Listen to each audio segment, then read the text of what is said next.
ഇന്നിപ്പോൾ ചില ആളുകളൊക്കെ പറഞ്ഞു, ഇപ്പോൾ കാന്തപുരം അബൂബക്കർ മുസ്ലിയാർ സ്ത്രീകളുടെ സംബന്ധിച്ച് ഒരു മതവിധി അദ്ദേഹം പറഞ്ഞപ്പോൾ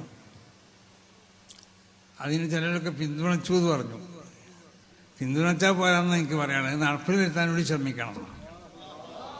അത് നടപ്പിൽ വരുത്താണ്ടല്ലോ അവരവരുടെ. അപ്പോൾ മതവിധി പല ഉസ്താദന്മാരും പറയും, അത് പറയുമ്പോൾ അതിൻ്റെ ഇതിലേക്ക് കൊഞ്ഞനം കാട്ടുകയല്ല വേണ്ടത്.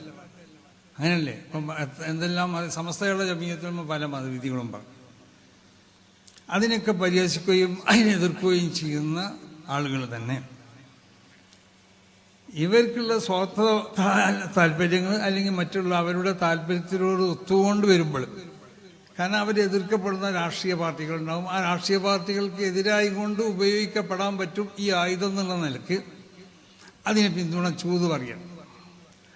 എനിക്ക് അവരോട് പറയാനുള്ള പിന്തുണച്ചാൽ മാത്രം പോരാ, നിങ്ങളുടെ സമ്മേളനങ്ങളിലും നിങ്ങളുടെ മറ്റുള്ള കാര്യങ്ങളിലൊക്കെ മതപണ്ഡിതന്മാർ പറയുന്ന വിധികൾ പൂർണ്ണമായും കൊണ്ടിട്ട് അംഗീകരിച്ചു കൊണ്ടിട്ട്, പ്രത്യേകിച്ച് ഇതുപോലുള്ള വിധികളൊക്കെ അത് സ്വീകരിച്ചു കൊണ്ടിട്ട് അത് നടപ്പിൽ വരുത്താനും കൂടി നിങ്ങൾ ശ്രമിക്കണം എന്നാണ് എല്ലാവരോടും പറയാനുള്ളത്, പിന്തുണച്ചവരോട്.